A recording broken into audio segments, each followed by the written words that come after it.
Are the judges ready for our pre-negotiation analysis? Yes, I believe. Hello, my name is Sara, and today we will be representing the Missouri Fair Housing Center and Upside Alpeta, Maine. Hello as well. My name is Alexandra, but please call me Alex. And before we get started, we did want to take a moment to thank you all for being here today. We know it's hard to with your weekends. We really appreciate you all coming out to help us improve our skills. Thank you. We see this negotiation today as an opportunity to rectify a wrong and implement changes that are going to be instrumental in the transitional housing community, something that we feel both parties feel a strong goal towards. Both organizations feel that that goal is to support that unhoused population that is growing within these limits. And so we feel today we'll be able to come to a mutually beneficial deal with our opponents. Sara and I are cautiously optimistic that we can come to an agreement at the table today. We're here representing a single mother who went to get help for the very services that Helping Homes is there to assist with. Their mission should have been in line with everything that occurred. However, an employee, whether by mistake or on purpose, improperly told our client that she would have to leave due to her son's age. We believe that in this negotiation, Helping Homes may not have intended that. And there may be some contention over that issue, but our goal is to find a good resolution for both our clients to ensure that Helping Houses, in my mistake earlier, never makes this mistake again. We understand that there are two questions to answer in this pre-negotiation analysis. The first question is, what are our clients' main goals and interests? The second question is, what is our overall negotiation strategy and why? We'll first turn to that first question and outline what we believe our clients' main interests and goals are. Our clients' goals today are, one, to ensure that Absede's kids are given more opportunity and room for growth, as well as compensation for the issues that have resulted from being removed from Helping Homes. Additionally, we feel that the Missouri FHC's demands for change will affect and be a positive result for Absede. In order to achieve these interests, Alex and I recognize that there are multiple deliverables. The first deliverable is to secure at least $25,000 in monetary damages for the family. Second, to secure support services and child care services for this family while they're going through this tough time. Third, to secure at least $25,000 for the Missouri FHC. And fourth and finally, to review and edit the policies to protect the families against discrimination, specifically age discrimination. With those interests and goals in mind, we'll now turn to that next question. What is our overall negotiation strategy and why? Now, we're coming into today's negotiation with a single collaborative problem-solving approach to reach a mutually beneficial agreement for both parties. We believe it will be imperative in this negotiation to come in with that collaborative strategy because, as we mentioned, it may not have been our opponent's intention to violate the federal rules. So because of that, we want to ensure that we work with them to find a solution and ensure this never occurs again, and to ensure that our client is taken care of. Within this strategy, we will be using multiple tactics. One of those tactics is probative open-ended questions in conjunction with our active listening skills. We use these questions within the negotiation to gather more information from our opponents so that we can better understand their needs. Today, this will be extremely important because we want to understand the perspective from our opponent's side of things so we can come to a deal in the end. Another tactic we intend on using is something we like to call psychological word choice. Psychological word choice is the cognizant selection of words and phrases to help shape the tone and atmosphere of the conversation. We want to show to our opponents, as Sara mentioned, that we're here to find a deal and work with them. By mirroring their language back in some aspects, it'll help them feel heard and as well show them that we care about what they're saying. And this will allow us to work towards the resolution we're working for today. We feel these tactics are going to be very helpful in today's negotiation. However, if we need to adjust on the fly, we have other tactics ready to go. Some of these tactics are deflection, isolation, or the tactical timing of a mutual break. We look forward to this negotiation, and we feel that today at the table we have similar goals and that we'll be able to come together for a mutually beneficial agreement. Thank you. Thank you.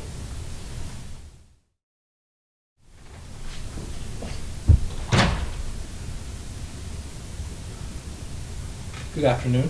My name is William Merriweather. This is my partner, Brynn Morse. We are Team 20. We are here today representing Helping House. Helping House is a nonprofit organization that helps over 1,000 families and individuals each and every year. Helping House runs a transitional housing shelter for families with children in Sapulpa, Missouri. The Sapulpa shelter was originally founded in 1993 by the Jerry Swinton Evangelical Center, or JSEC for short, to empower teen mothers with children to develop self-sufficiency and to avoid the cycle of poverty in 2 generations at a time. In 2018, the JSEC asked Helping House to take over management of the Sapulpa shelter, and the Helping House investigated federal funding opportunities and found that changing the mission of the Sapulpa shelter allowed for federal funding to be secured. Last month, Helping House was contacted by the Missouri Fair Housing Center, or MoFHC, on behalf of Ms. Abusade Opeyemi, a former Sapulpa shelter resident.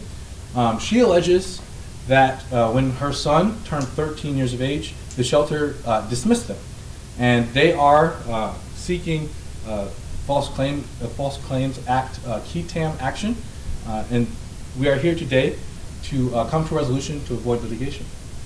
Our goals in the negotiation today is to work within our limits to try to provide the best remedy possible.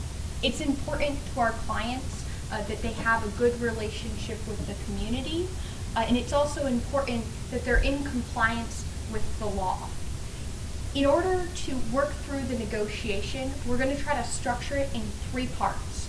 We'll start by talking about the past. It's important for our opponents to understand that this was not part of the policy, and that our clients have already taken steps to remedy it by providing training to staff, so that if that happens, it never happens again. We can also represent that the employee who allegedly made the statement is no longer employed by Helping House. As part of understanding the past, we'll also want to understand their client's situation, particularly understanding, does she have housing now, and what other services she kind of needs and has needed over the last couple of years. We'll move to the present, and we'll talk about the services that our clients are prepared to provide. We can provide outpatient services. We might even come up with creative solutions around helping their clients find housing, and in order to make them whole in the present. Then we'll move on to the future.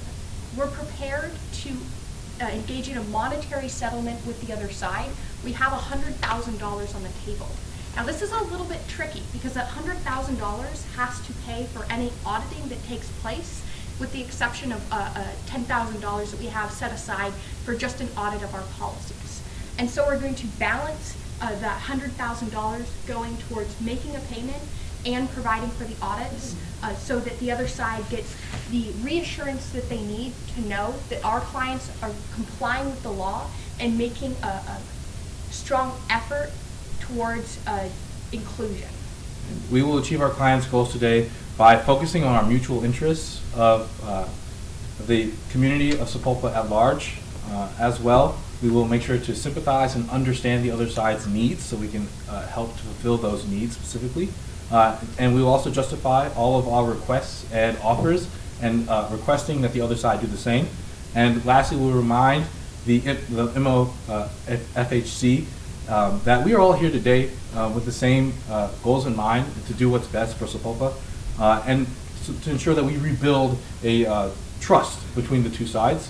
Our overall objective for today is to come to an agreement that meets our clients' needs and the needs of the other side, while also maintaining a strong relationship with the other side. Thank you.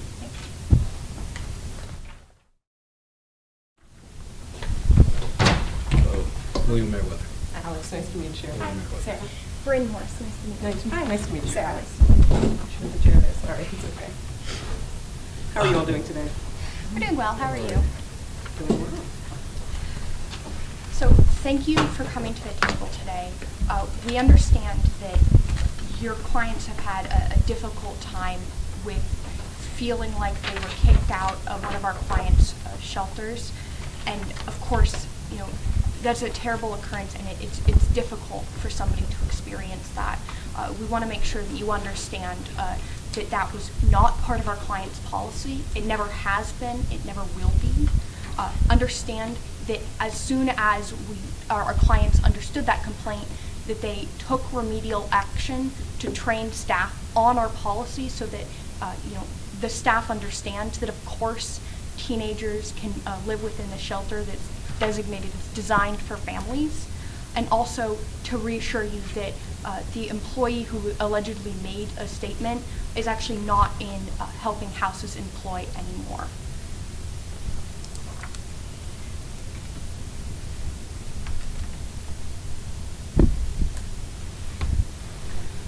We appreciate all that information, and it certainly will make our client feel better about the situation to hear that that is not in fact your policy, and that training has happened to start the process of ensuring that this does not happen again.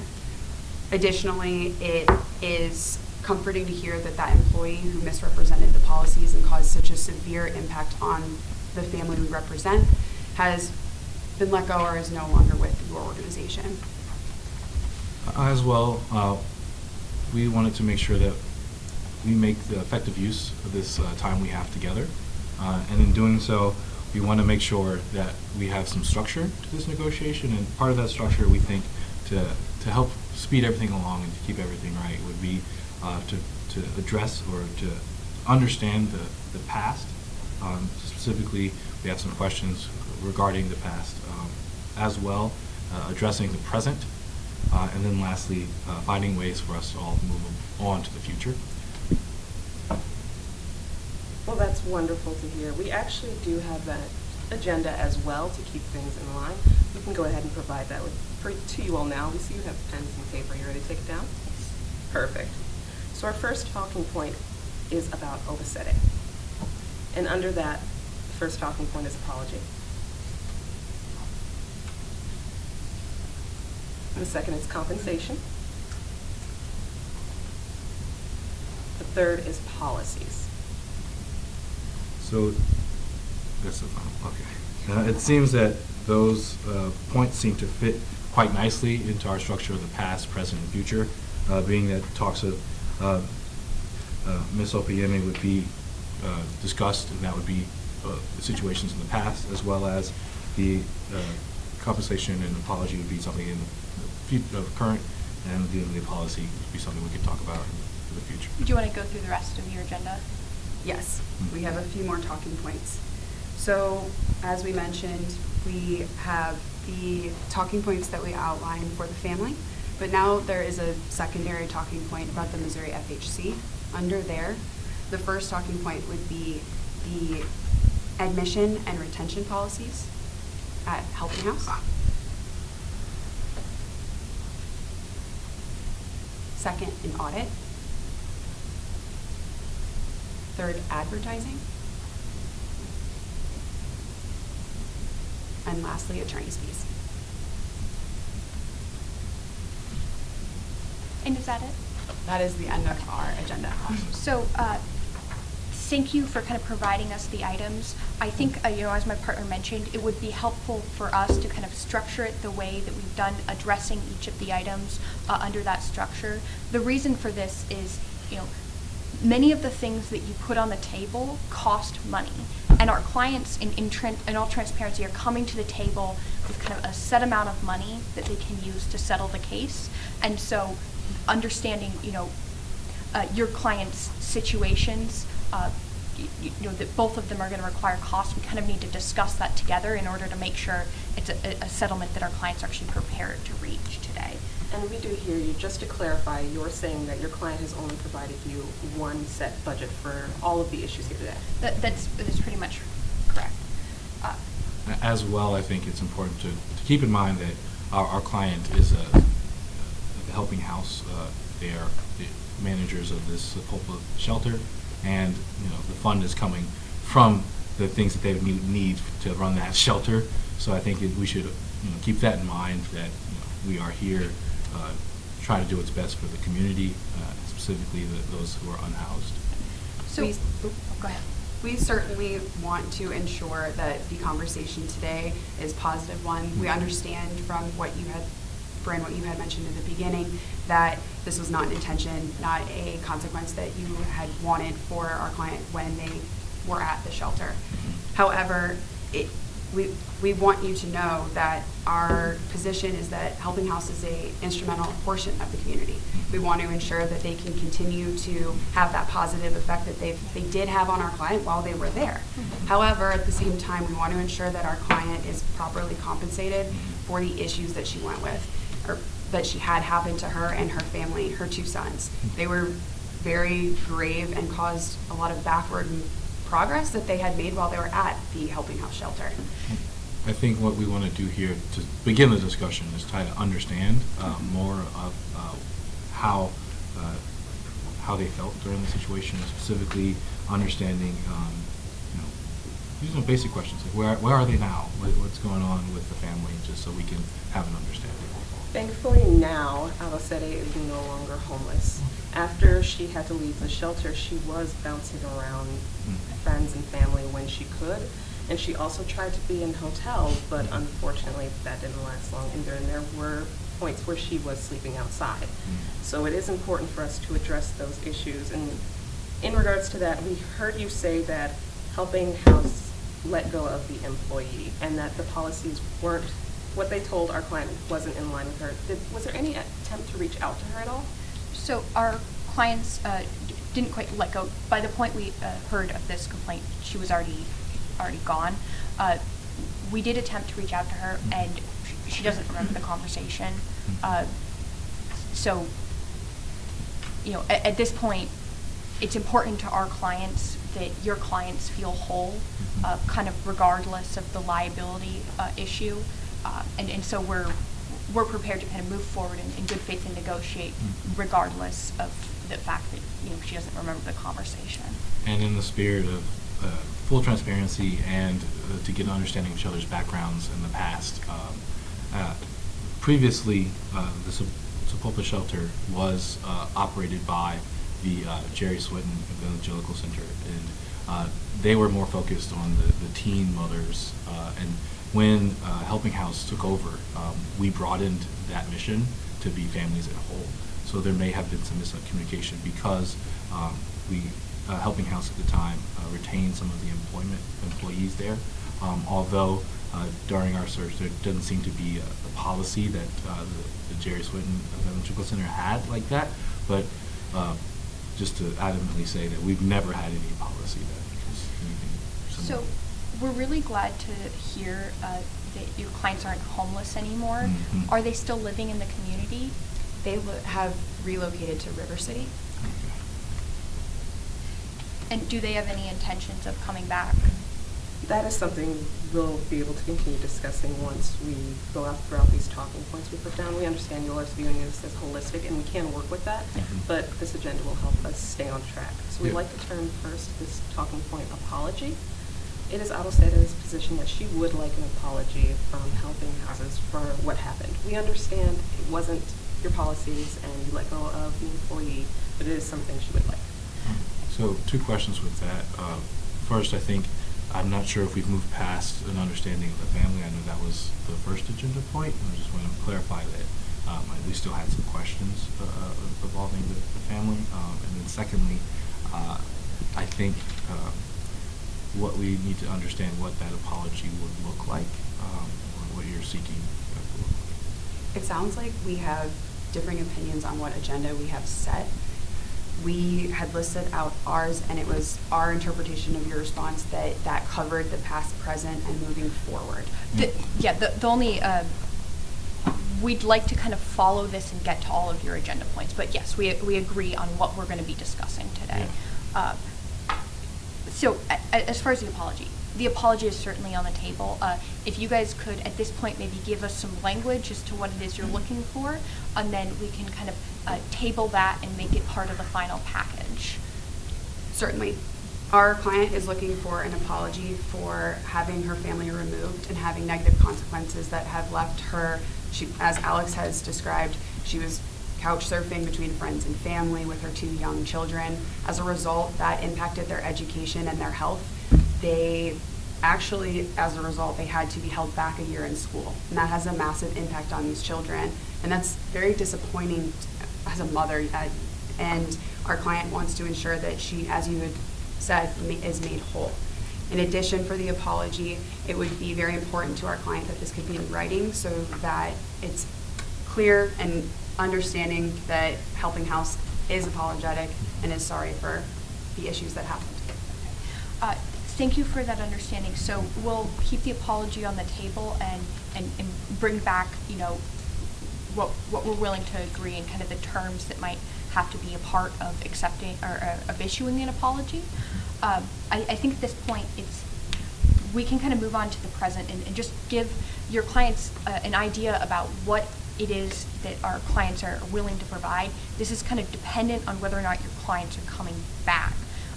If they are, our clients are willing to provide support services. Are there any support services that your clients are looking for?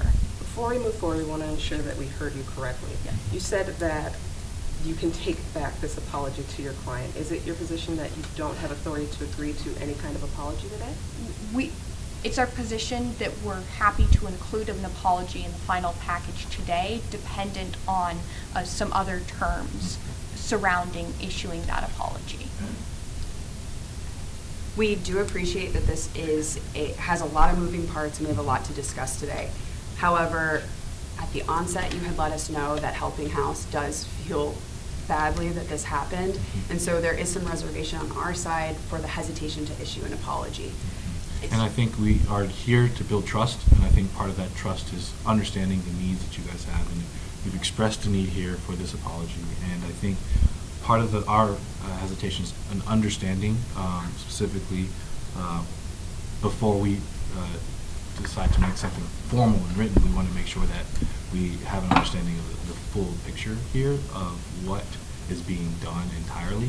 That's why my partner here was mentioning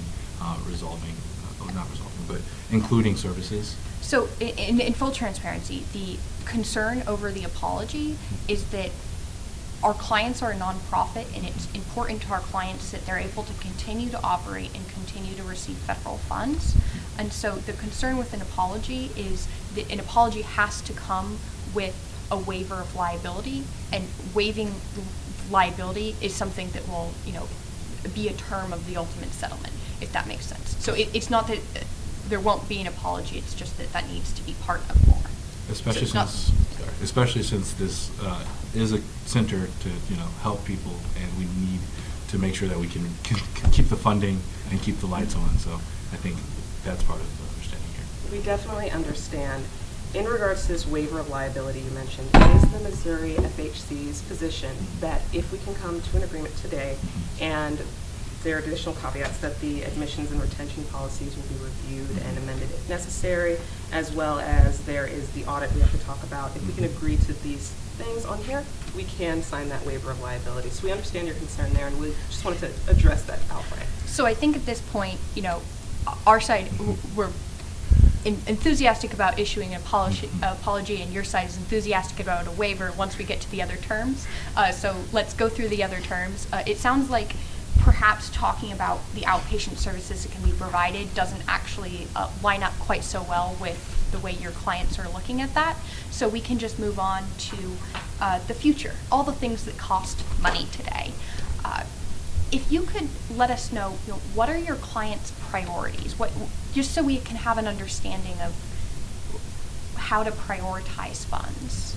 Well, actually, our client, under that compensation portion, sees that the services that they, as a family, receive from Helping House as something else that she would like from this. Oh, okay. So it is of interest to her, and they see that as a benefit.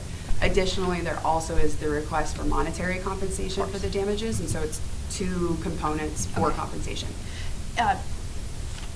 It seems like maybe the priority is the other components, the monetary compensation, the audits. Is that accurate over the service? We'll get to both. It's just in order of which you'd like to address them in. They're both important. However, the services are very important to our client because, as we've mentioned, Helping House's services before were very instrumental in forward progress for our client. And so we see that as one of the most beneficial things that our client can receive today. but that isn't to say that my Yes. financial damages are not important. As well, I think it's important, that's what I was trying to address in the past, but we'll get there, is that we need to understand what services exactly were most helpful, because I know you had mentioned that your client did have can't quite quote you exactly, but there was, it wasn't hard feelings until the statements were made. It seemed that there, some progress was being made, and we want to make sure that we can be an instrumental use in the forward progress here by understanding the services that your client is seeking, how we can. Of course. To give you an idea of the services she's Yep. seeking, Mhm. when she was previously at the shelter, she received counseling services for her children, child care for support specifically for John, as well as academic support and job training for her other son, Tunde. And she also received employment services, and she got her GED and things of that nature. And is she looking to continue? You said that she got services, but then she got the GED. She's looking for more services on that? No, she was very happy with Okay. that Okay. service. The services that we specifically are looking for moving from this point forward Yes. are the counseling sessions for the family as a whole, childcare and support for John, specifically as our client is looking for work and then as she transitions back into the workforce. Counseling services for Tundi as an individual, those are academic and then personal. And then the job training for Tundi as well.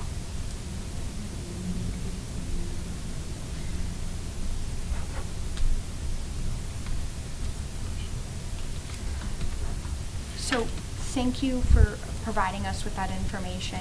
We have a couple of just follow-up questions with the services. So for the child care, how long is your client looking for John to be in child care? Currently, we don't have the exact number of years she's looking for childcare. It's really just until she's able to do it on her own. She's hoping to get gainful employment and be able to hopefully get off of these services eventually. Okay, so I think that we can come to an agreement here, specifically because we want the best for those children. We want those children to succeed and give them what they need, right? And I think part of that is understanding our limitations, specifically because I know previously you said that the family had moved to River City.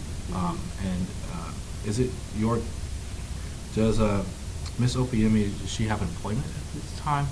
She's currently seeking employment. Okay. The reason I ask is because we have some limitations when it comes to our abilities to provide childcare in River City because of the difficulty of the Popa House can only do so much. And what are those limitations? Could you outline those a little bit for us? So pretty much we can't provide child care services in River City. If she moves back, then our clients would be willing to provide child care services, and they can provide child care services for 2 years. At the Sepulpa shelter, it's just the limitations of physical barrier. Like we can't transport the building to River City. So we appreciate you letting us know that there are no options in River City. Our client is currently without a car. During the time where she was couch surfing, there were moments, or just previously when she was unhoused, there were moments where her car no longer worked and then was impounded, and she has no idea where it is now. So transportation is an issue that we must factor in here, given that there is not childcare within where they live currently. Additionally, the restriction on the number of years for the child care is 2 years. John right now is 9 years old, and so we foresee child care being needed longer than that. Is there a rationality around the 2 years or a reason for that? It's just committing to providing child care is a substantial expense from the shelter's perspective.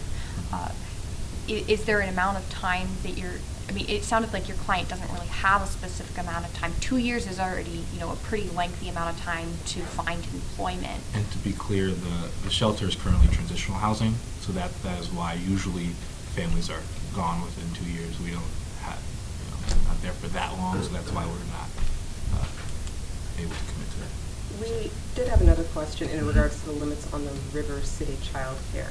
We understand Helping House has multiple locations. Do they have any location closer to the River City location? That's not within the information that we've been provided to negotiate today. That being said, though, one of our limitations, just in all transparency, is that we cannot provide childcare outside of the location where the shelter is actually located. But I do have what I call a creative solution to our seeming problem here. It's kind of my thing. Specifically, it seems that although the OPMs currently have housing, it may be a bit, and moving in, transportation is difficult. We are willing to offer residence to the OPME family in order to provide services that are needed, as well as assistance with the employment and all the other services that we've discussed previously. And then the child care would be able to be provided if that would be amenable to you. We appreciate that creative solution. It's not our, we can discuss this further. However, you had mentioned that there is a substantial expense. We understand that as we've mentioned multiple times, we don't want the deal we come to today to harm Helping House's ability to help families. What is that expense that we're talking about for 2 years of childcare? We don't have a number on that. Yeah, we don't have exact numbers. It's just we know that the housing currently is structured to be transitional housing, so that would be beyond our norm, and therefore be an expense that we are not generally expecting. But I just wanted to understand where you were with my offer here, just to make sure I'm understanding where you. Well, currently our client, as we mentioned, does have housing, so she's not necessarily in need of residence, Right. but she is looking for those other services we noted. Now, understanding you do have some limitations here, maybe we can move on to discussing the counseling for the kids and see if there are other areas we're able to make moves, and then we can move to the damages. So just to be clear, are you declining my offer? Because I think it would be a solution that would be beneficial and provide for the needs that your client has, and we would then also save costs of housing for your client, and then we'd be able to provide everything without any issue. Just trying to understand why there was an issue with that, because it solves all of our problems here. She did receive housing through another program Okay. and is now currently receiving SSI. Gotcha, I see. But she does need those additional services in order to keep making strides forward. And we're kind of worried that if we did agree to move her back into a shelter, while she was doing great at helping home, she's already making progress here and just Yeah. needs that additional support. Yeah. So thank you so much for helping us understand that. It's really good to know why your client is making the decisions that they are, so that our clients can provide support that's actually meaningful to her. As far as the counseling goes and the job training, which are kind of your two other big requests, what we're prepared to offer is, it sounds like you'd like job training for the older son, and through our client's program that's going to come with some help with job placement afterwards if you would like that. We're prepared to offer that without any reservation. And to clarify, that would be at the River City Center? Or it would still be at the Sepulpa Center? Our services are offered through the Sepulpa Center. It's an unfortunate limitation. We really wish that there was something more we could do. And so, of course, with that being an offer, your clients don't have to follow through. We really hope that they do, so that they get the benefit of those services. That service that you have mentioned is something that our client was looking for, and so we really appreciate you offering that. That same child, the older son, is entering into needing to have a job, and so the addition of helping with job placement sounds fantastic. Additionally, we had mentioned that there was some educational and academic issues that had happened. Are there academic services through your Sepulpa location? So there's two sorts of counseling services broadly. One focused on counseling. Our clients do weekly group counseling with children based on their age group, and that's just for children who've experienced houselessness. So our clients are prepared to offer both of your client's sons placement in the group counseling and the group academic support that occurs weekly, and it's by age group. and of course, with the limitation that that's at the Sepulpa Center. That is something we're happy to accept. We really appreciate you all making efforts here to remedy the issues our client is going through. The last service that we had mentioned as well is the counseling services for the family as a whole, so that includes mom. Are there services for adult women similar to these ones for children? So our current services are for the families. However, I believe we have currently services specifically for adult mothers. However, I'm sure we can come to some sort of agreement to. So yeah, as Will was saying, that's not something that's offered right now. We really wish it were, and we'll not part of the agreement today, unfortunately. But we can take back to our client that at least there's people who are interested in this. But unfortunately, it's not something we can commit to today. It was our understanding that Absede was receiving counseling when she was there at the shelter. Have policies changed? Have there been new changes in addition to that training that we heard about? Unfortunately, we don't have any information on that. Well, understanding you don't have information on that right now, we can turn to that second talking point within compensation that we discussed previously, the damages amount. As we mentioned, our client suffered significant hardship because she had to leave the shelter, including losing her car, bouncing from home to home, having to pay for hotels, and even 5 days of having to sleep at a Greyhound bus stop. Yes, and because of that, we're looking to receive $120,000 in damages. Thank you for giving us that number. Of course, what your client went through was a very difficult experience, and that's something that nobody should ever have to go through. And it's important to our clients that the settlement today include some money for your client. I'll start out by saying $120,000 is far beyond what we're authorized to settle for today. You're aware, of course, that our client is a nonprofit providing services for people who are houseless. And that being said, in addition to that, whatever number we come to today depends on the costs of the other components of the program. So with the understanding that we'll come back to that number and include something for your client as part of the overall settlement, could we get an idea about what the audits and advertisement is that you're looking for today? Certainly. So just to make sure that we are hearing you correctly, this number is outside of the budget that has been allocated to you, and that because there are more talking points, you want to understand those before you provide us a counter offer at this time. That's correct. That's correct.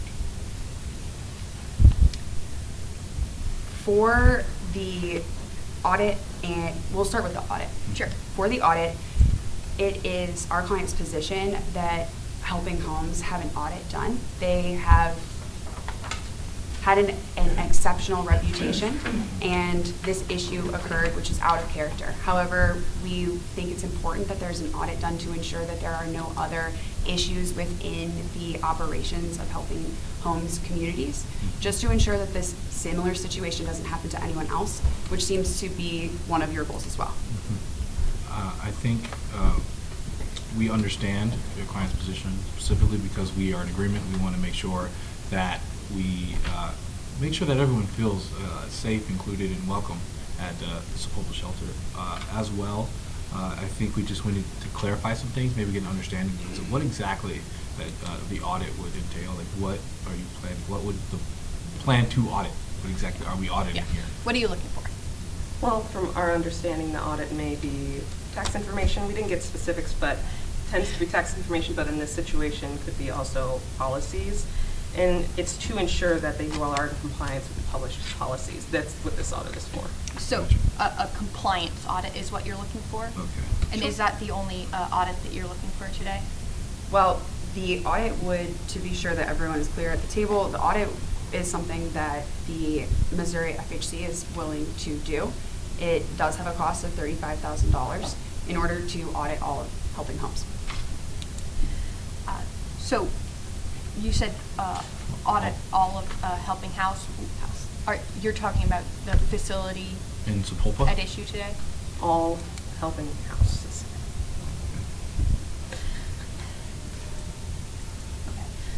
So thank you for letting us know that you're looking for an audit.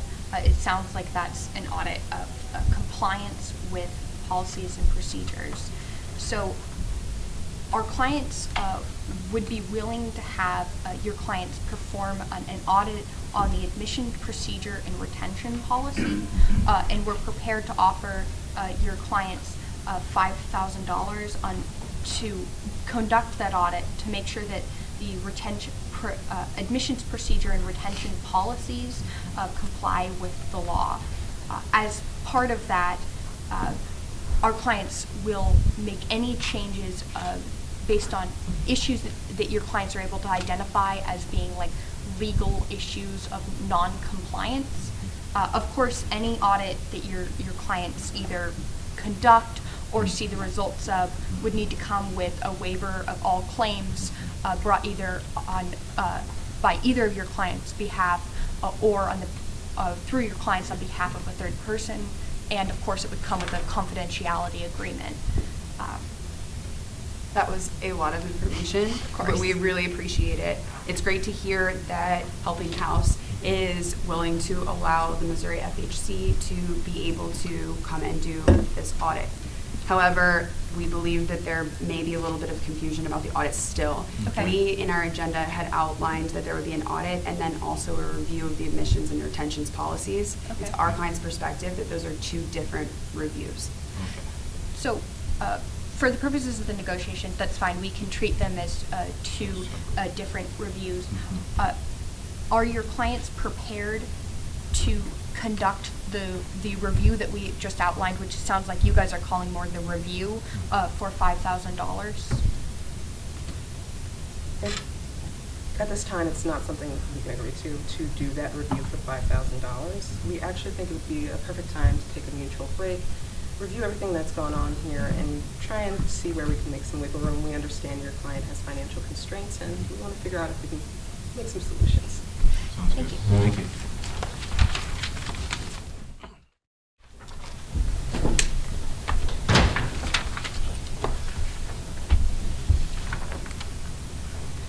First, thank you so much for your willingness to sit down here today. I think that's important, and specifically given that we share those mutual interests of making sure that Sapulpa has the shelter that they need, as well as the family here gets all the things that they require and need. And I also want to do sort of a recap to make sure we all have an understanding before we make it a formal counter. Specifically, an understanding that we've discussed the apology, and with that apology comes the waiver of all claims in this current case and future, as well as the services that we'd be willing to provide, including counseling for the family, child care for John, and job training for Tunde, including assistance with job placement, and then counseling for Tunde, as well as that it would include the academic and the personal counseling. I think it's also important to mention that agreements today would be necessitate a confidentiality agreement between the parties as well. I think our formal counter, we'd have to do the review that we've discussed at a $5K cost, as well as an audit. If there is an audit, it would be with our own administrative staff that is unaffiliated with Sapulpa, with the Sapulpa shelter. As well, we would make any of our best efforts to conform to all standards of diversity, equity, and inclusion in the review, and that would be something that we would agree upon. As well, we would give $20,000 to Ms. Opiemi and $10,000 in attorney's fees and $2,000 for the advertisement costs. Thank you for that recap, Yeah. Will, but it seems more like this was a global offer. And we do want to make sure some things are clear, as we haven't fully discussed everything. You mentioned that the apology comes with a waiver. We want to be clear that waiver only comes if we come to an agreement at the table today and That's resolve all. the claim. Same with the apology, Yes, right? yes. And now you, Additionally, it's in writing. Yes, okay. formal The writing apology into the will written be- apology. Great, Yes. as you outlined before. Yes. additionally, you all added this confidentiality agreement. sorry. That's the something we should discuss. confidentiality agreement, not as to the settlement, but to if your clients are conducting a review that our clients are willing to pay your clients $5,000 for, anything that they see in that review, they're going to need to waive the rights to sue, as we were explaining before, a confidentiality agreement as to that review. Yes. And then both of those also apply for your clients can see the results of our client's administrative staff review, but before seeing those results, they're going to need to sign waiver and confidentiality as to those results as well. Thank you for that explanation. One thing we want to clarify from our side at the onset, there are a few things, but at the start, we had talked about this review, and a number that's being thrown out is $5,000. Yeah. That's not a number that came from our side, and I don't know if you have a third party that is willing to do it for that, but our side, that cost is $15,000 for our entity to do that. Just want to make sure that we're all clear on that at the table. Yeah, so $5,000 was our offer as to what our clients can pay for that. With $15,000, just understand that money cuts into what we can agree to settling up for other places. So, if your clients can waive attorney's fees, that would meet the goal. For the $5,000, is it your client's offer that they're willing to pay $5,000 and find someone who will perform the proper review within that budget of $5,000? Our clients, for the $5,000, our clients are hoping that your client's MOFHC will perform the review. That's not based on an outside provider. Well, per the information we have, we can't do a review for $5,000. Okay. Okay. And also, there are additional things we want to go over in all of the information you provided us. The damages amount of $20,000 would not be something we can agree to. Okay. As well, you had mentioned you would be willing to have someone in Helping House do the audit. That is also something we can't agree to. Okay. It cannot be an internal member of Helping House. We can be a little bit flexible to help you find solutions in getting this audit done and as well as the review, but it cannot be someone inside Helping House. We want to make sure there's a third party outside of the organization who completes that. I think I have what I call a creative solution here, specifically when it comes to that audit, because we have found a local attorney who's familiar with relevant laws and who would be willing to conduct that audit for the Sepulpa shelter. And the attorney would charge $25,000 in order to conduct that audit of the Sepulpa shelter. And are they familiar with audits of this nature? Yes. Yes, they're familiar with all the relevant laws and would be able to do this audit. And they are truly a third party. Yeah, they're not affiliated with our organization, just a local attorney we found. Are they able to start this audit sooner rather than later? There's no delays in timeline or anything like that? Not None that that we're we're aware aware of. So we appreciate hearing kind of that in order for your clients to conduct a review, that's going to cost $15,000. We'd appreciate hearing a counter as well to the $20,000 that we offered to your other clients. What is that counter offer? We do have a counter offer for you and potentially some additional questions into how you got to this $20,000 amount. But understanding that our client went through quite a bit after she had to leave the shelter, as we mentioned, $20,000 is not something we can accept. And if the $120,000 is not something your client can do, we could move to $100,000. Just in all transparency, with the other things that it looks like we're going to need to agree to, that's still like Too high to our budget. We just generally, once again, we're a nonprofit organization. We're here and we have limited funding, and as well we are providing services to the family that I think would assist in helping move forward to the future from those past harms. And I think it's important that we address that. So from there, in order, I think, to get back to this number, because we're still pretty far apart with the 20 and 100,000, we should look to the other two components of the agreement and see maybe if we can cut there. Can we cut the advertising? Not at this time. We understand that you're working within a budget. We've heard this a few times. What is that budget? Maybe that'll help us be able to provide more offers that you're able to work with. And the thing about that is it depends on what exactly we end up doing, because some of the parties are willing to work with us to save costs. So at this point, we're not prepared to give you a number. Can we get back to the advertising and attorney's fees? The reason we're asking for the budget is not just to kind of get one over on you. We're trying to work with you and find a solution for Helping House. As we mentioned, we think your organization is a good one. You helped our client when she was there, and this was a misstep.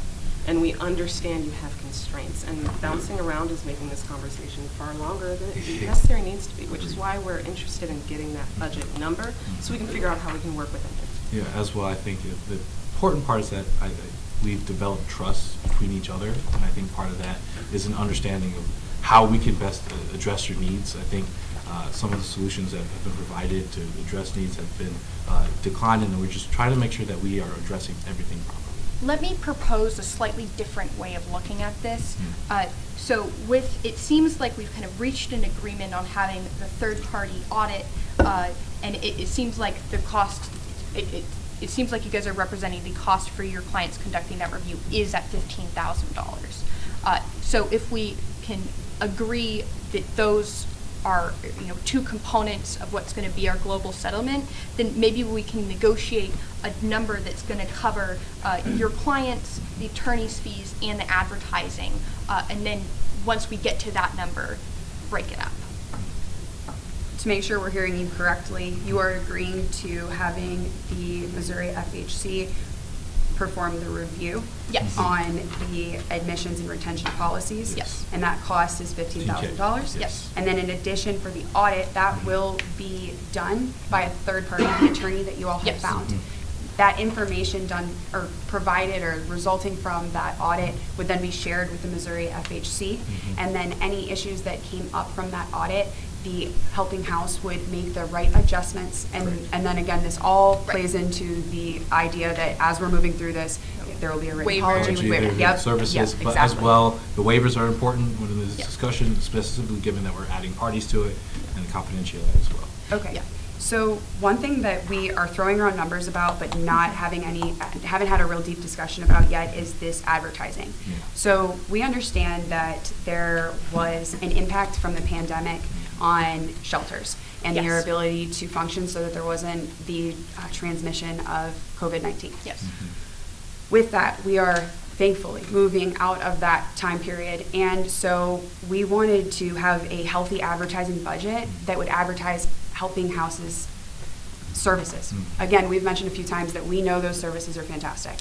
And we think that other families within the community should be able to benefit from those. And so that's why it's our client's position that there should be a healthy balance or a healthy budget there so that your services are advertised and more families can receive what they need. Yeah, I think we are in agreement there. We want the Spotless Shelter to have all of the support they need from the community, and the community to have the support they need from the Spotless Shelter. And I think that only happens if the community is aware of what we offer as well. I think part of that is understanding that the Spotless Shelter has changed management.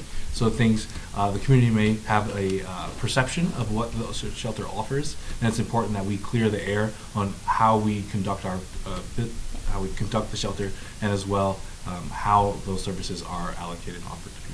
Yeah, so within that, we can discuss how the money breaks down. At this point, we have offered, together between the attorney's fees, the payment to your client, and advertising, we're prepared to offer the $32,000, which represents us absorbing that $25,000 cost for the for the attorney's review and the $15,000 cost for your client's review, of course, the audit and the review, I should say.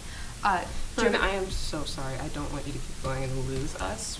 Could you just repeat that last part? So our clients have already agreed to absorb $40,000. At this point, we're offering for the remainder 3 categories: payment to your client, attorney's fees, advertising, $32,000. Do you guys have a counter to that? $32,000 is a step in the correct direction.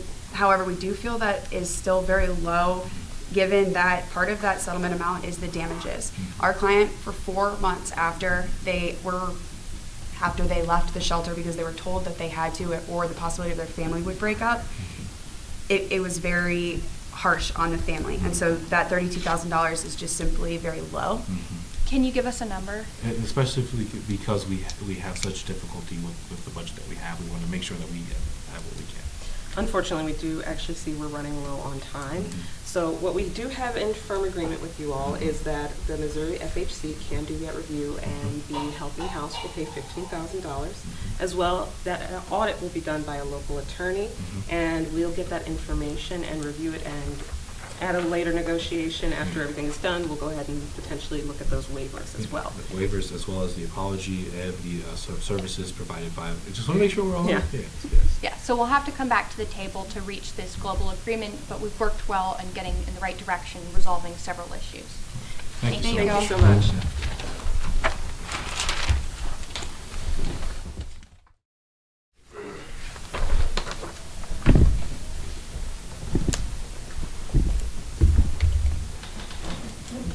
Are the judges ready for our post-negotiation analysis? Absolutely. Perfect. Well, hello again. As a reminder, my name is Alex, and together Sara and I represented the Missouri FHC and Absuede Opiemi. We expected our opponents to come in today with potentially a limited budget. We understand that they're a nonprofit and that they only have so much funds to go around without depleting their mission, and that was not our client's goal. Alex and I are really thrilled that we brought that collaborative strategy today because we feel it allowed us the flexibility to work with our opponents about talking within this budget. Now, we understand we have one question to answer today in our post-negotiation. If we face a similar situation tomorrow, what would we do the same and what would we do differently? Something we would do the same would be to ask those probative open-ended questions we had mentioned in our pre-negotiation analysis. We especially use these when we were discussing the potential services Helping House could provide to our clients in the form of compensation. And at some points it was unclear if all of the services were restricted to that Sapulpa shelter, or if others could be at the River City or other shelters in the area. So by using these probative open-ended questions to move through that portion, we were able to clarify and confirm and pin down that information with our opponents and reach some kind of tentative agreement in that area. On the other hand, something that we would have done differently is when our opponents came in with a global offer after our break, we would have taken that global offer and broken it down piece by piece, making it essentially a new agenda for us to follow. In the last bit of the negotiation, we felt like we were doing a lot of circling back and jumping around, and had we forced the conversation to be more concrete and gone through those steps, we feel like we may have had a more efficient conversation and gotten closer to be reaching a deal at the end of the negotiation. We did come to some agreements at the table today. We agreed that Missouri FHC would perform the review of the admissions and policies for the $15,000. As well, a local attorney would be doing that audit, and that information would be sent up to us in order to review and ensure compliance.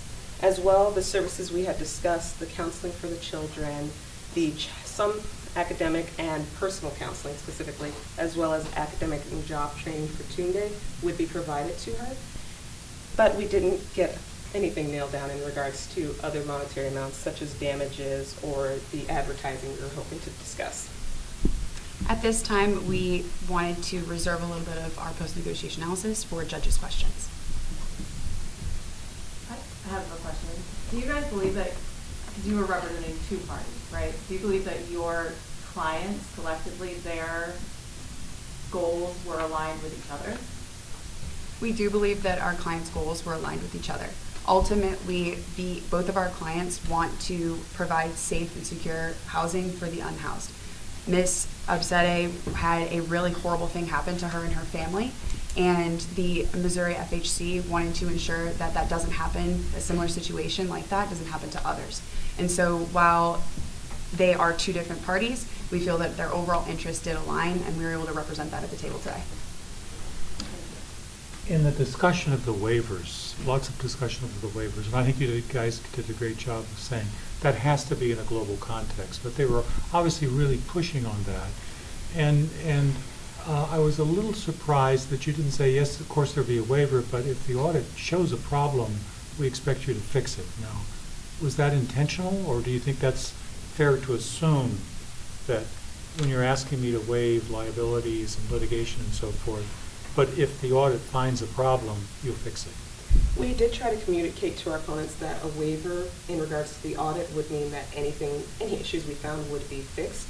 But as you saw, we did get a lot of information at the table, so sometimes it was a little hard to circle back to exact things since our opponents kind of jumped around, which is why we would have made a firmer agenda. What went into the timing of the break? At that time, we had gathered a lot of information from our opponents. However, we hadn't gone in and talked about those monetary damages quite yet, and that's something that was important to our client. We felt that if we had taken a break and we were communicating to present them with a global offer, so like mine's at the table today, we felt that it was a good way for us to bring the conversation back. And that's why with our different, we feel that we should have made their global offer into that new agenda to create that efficiency within communication. When you were, before you went on break, I think you guys stood at $35,000 for audit and audit related things. But then when you came back, I heard $15,000. So there are actually two different things. There is the review of the admissions and policies for Helping House, and then there's an audit in regards to compliance policies with the federal and state local funds. So the review admissions policies is $15,000 for the Missouri FHC to do, and $35,000 for the audit for compliance. There were two different things which we had explained at the table. And apologies for any confusion. That is time. Thank you so much, judges. judges.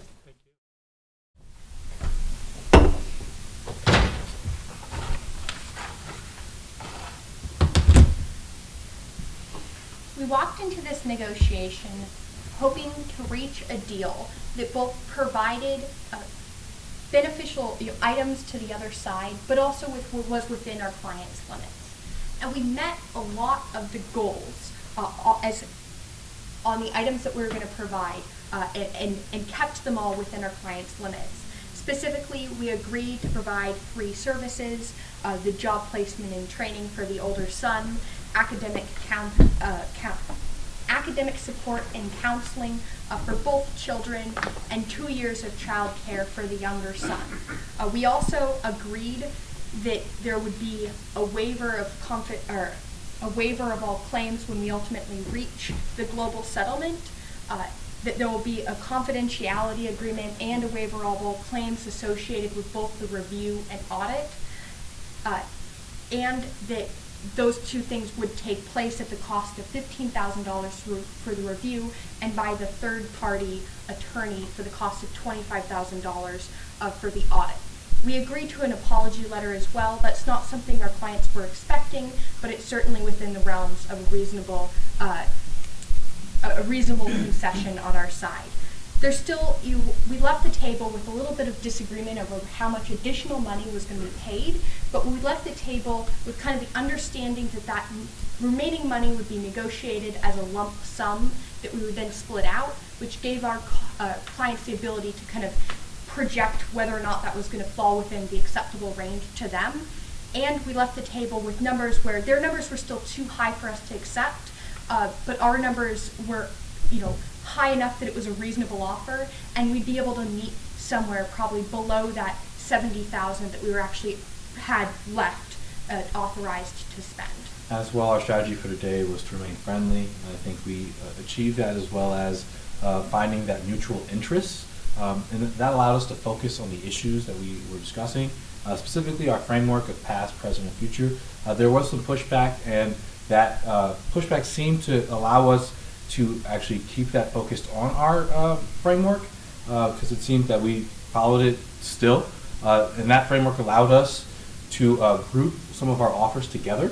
Specifically, once we found agreements on things like the apology and the waiver and the services and the audit and the review, that allowed us to package the additional payments to the family and the attorney costs and the advertisements together. If we had a few more minutes, we may have been able to come to a resolution. If we could have done this all over again, getting to the point where we package the advertising, attorney's fees, and the payment to the family together a little bit quicker would have actually helped. So we would have, when we came back from taking a break, presented that offer as a settlement with those 3 numbers as opposed to breaking them up initially. Part of our good strategy, though, was the fact that we got out of the way kind of the side issues allowed us to spend more time and get some focused time on dealing with the numbers. And if we had done it differently, I think we would have kept more structure to that framework, which would allow us to do even more of that packaging sooner and be more efficient with the agreement. Are there any questions by the panel? May I just, if you were doing it again, it seemed to me in the beginning, because we're talking about time, there was a little bit of sort of dueling agendas, Yeah. right? Whose agenda gets to be the agenda? And having agenda is a great thing, but I wonder, would you have just sat back and let them give you their talking points? I think if we had done it again, knowing what we know and understanding more, I think we would have came to an agreement sooner about what we're going to define as the agenda. I think that was mostly the constraints of this negotiation and how we get points on our control of it. And on that, it was kind of a balance, because what they were proposing as an agenda was less an agenda and more of a list of things they wanted to get through, which really wasn't mutually exclusive with what we were doing.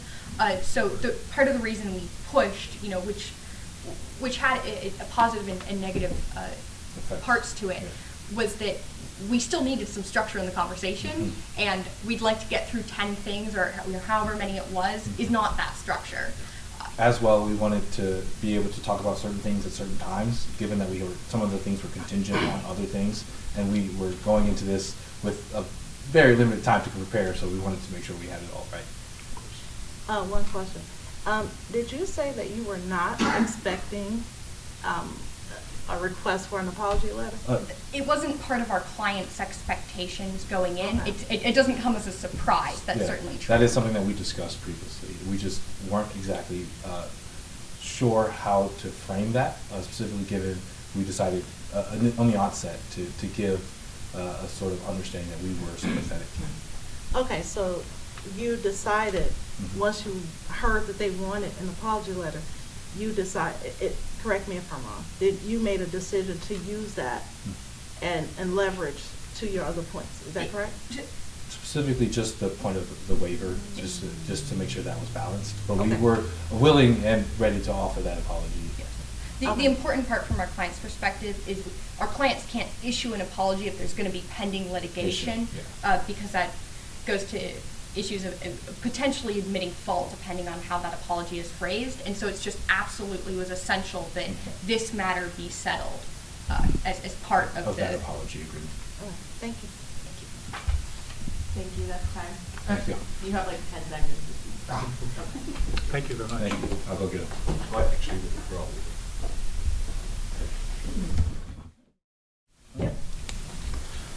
My name is David Neely. I'm a graduate of the University of Iowa Law School.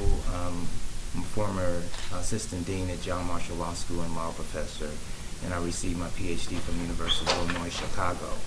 I must say that I have never seen such a polite negotiation in my life. I wish lawyers acted that way in real life. Sarah, I really enjoyed your eye contact during the negotiations. Alexandra, you made really good eye contact. Your voice tone was very good. I enjoyed the questions that you posed and restating the other side's position and clarifying the other side's position in certain points. Sarah, some parts of your negotiations just seemed so rehearsed. It wasn't natural. Not all of it, but just some parts of it. And that's just something, that'll come natural as you move along. William, I enjoyed the questions that you posed, especially bringing things back to your offer, bringing the discussion back to your offer, and summarizing where the parties were. I think that you should not look at the ceiling so much, and try not to cut your partner off. I noticed that you did that at least one time.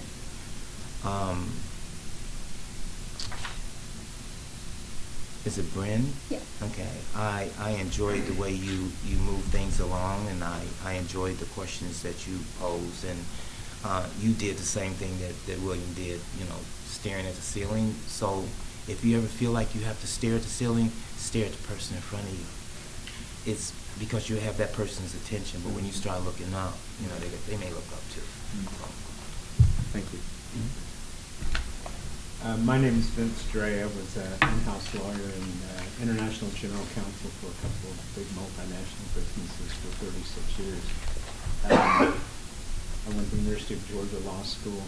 I'm an adjunct professor at Loyola Chicago Law School now, and do a little bit of everything since I retired from the corporate life. But Brynn, I think you did an excellent job. You were very clear when you stated the goals and strategy for your client in this negotiation. William, I think you did a great job recapping where things were after the break. I like that a lot.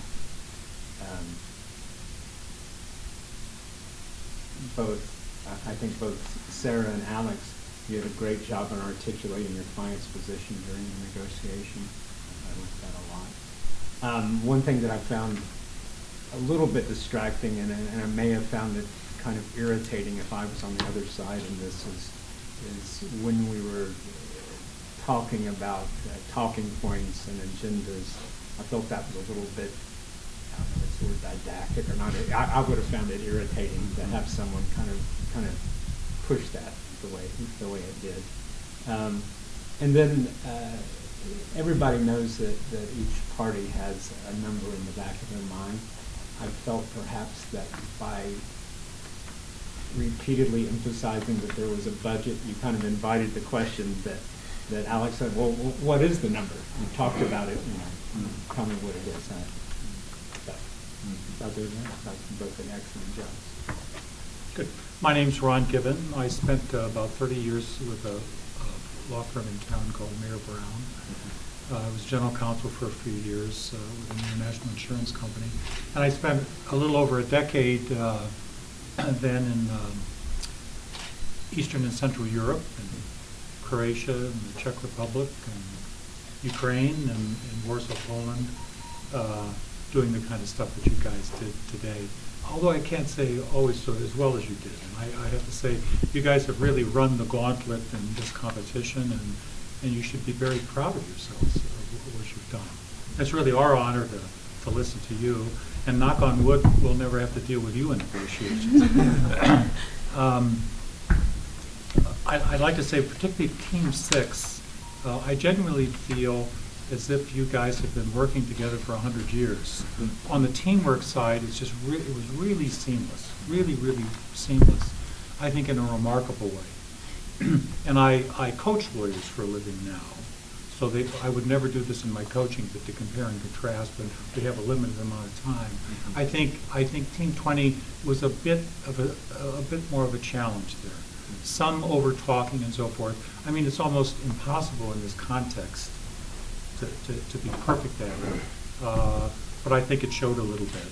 And I think in general, the planning ideas and the talking of the agendas and so forth, I think, like my colleague, it may be a little bit overdone, and I think you spent a little bit of time on, probably too much time, on trying to set the agenda, as opposed to, as Team 6 talked about in their prep, this intense listening, very informed listening, of just getting the other side to talk and really listen, and then fit your agenda into that.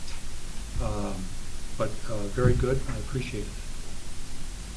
Hi, my name is Cynthia Brisbane. I am an administrative law judge for the Illinois Department of Public Health. So I sit in rooms just like this and listen to both sides every single day. I've done that for 8 years. Prior to that, I was a public defender for 9 years. And also, I was general counsel for DCFS for the state of Illinois. So I've been doing this for about 22 years. First thing I'll say is both of you guys were really good. I really enjoyed listening to both sides.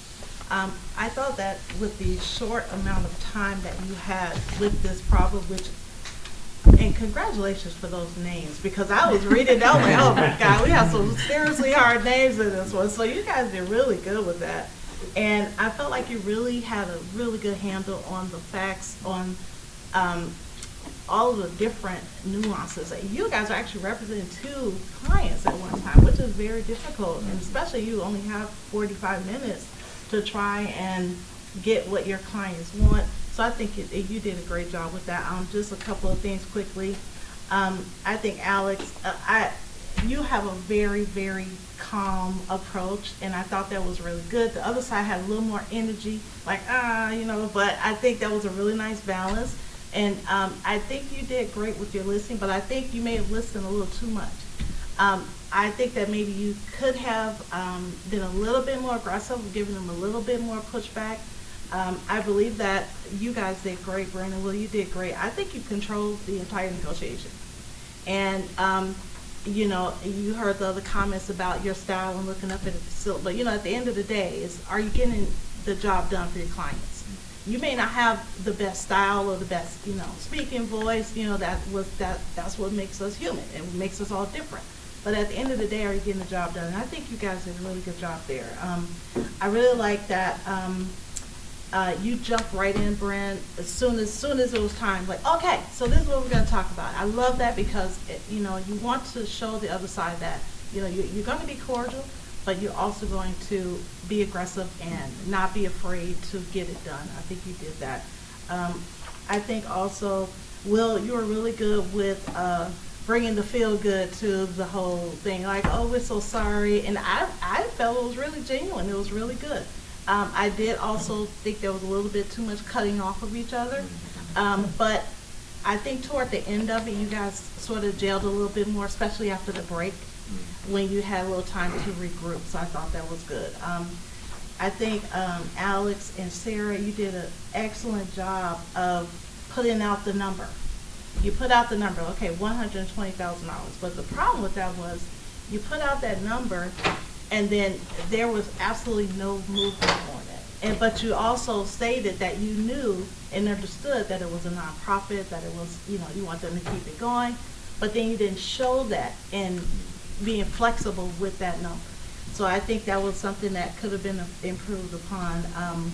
Just a really good reminder, Will, that I think you said it 2 or 3 times. Well, we're nonprofit. You were reminding them that you don't have, unlimited funds to take care of this. And I think you really justified that with how much you stress the mission of the house and what it was you were trying to do. So I think because of that, I think you guys really you weren't going to get to a decision on it. You were just too far apart, and I think you did a great job of realizing that and moving on and wrapping up nicely. So I think as far as negotiation, I think you guys are top notch. Real good job. Thank you. Thank you. So my name is Patricia. I went to UIC John Marshall now UIC, used to be John Marshall. It just happened. And I've been practicing for a year. I'm an immigration attorney. Yeah, I think you guys, I agree with a lot of that's been said. You guys did amazing. It was very good. I think Team 6, I don't know how. I don't know if you guys know each other for a long time or what, but it did seem like you guys really had, you complimented each other.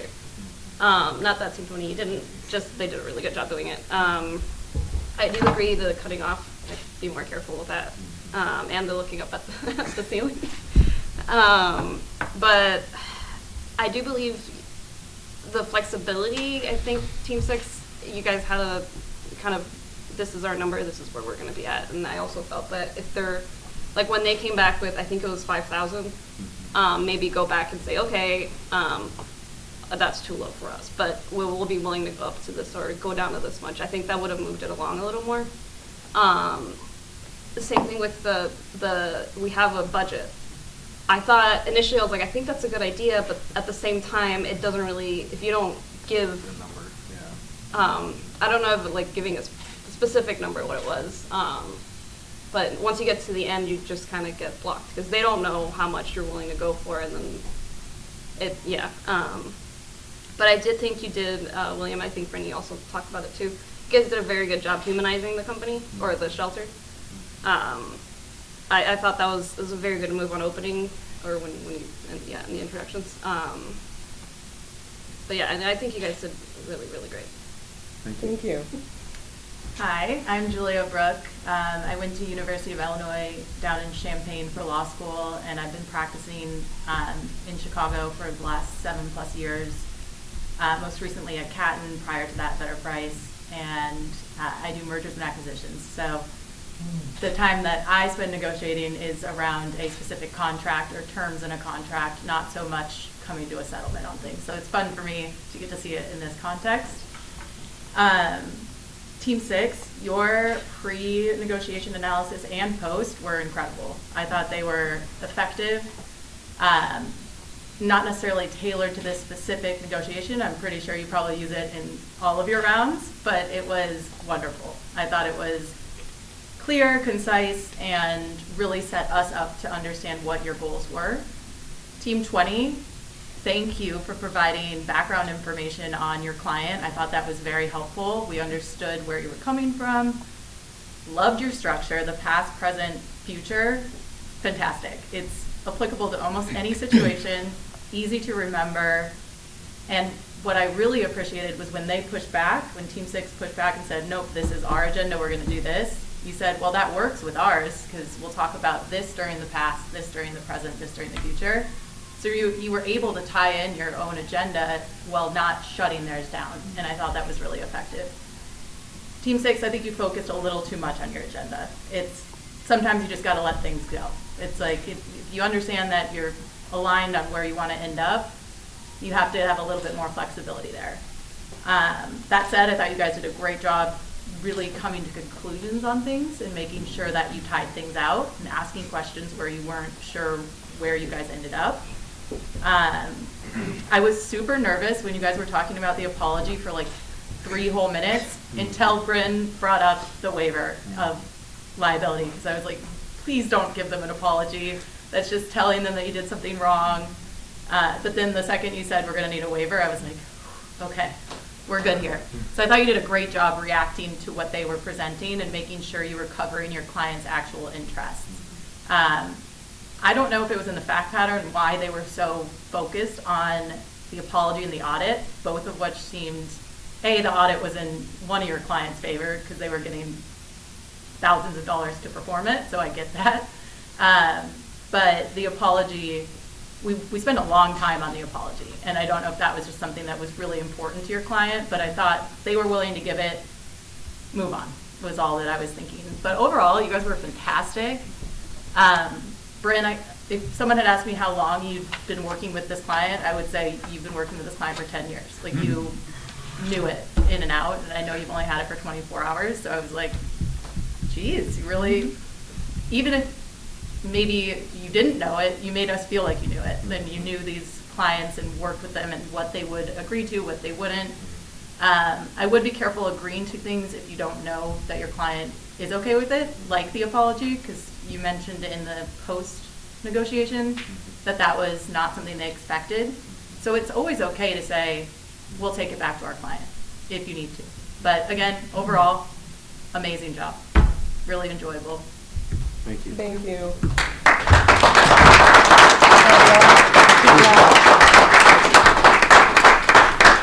right, guys, don't go anywhere. Okay. Awkward. Yeah, I've got the decision for you. It was a split decision. Congratulations to our new national champions, Cal Lester. Oh my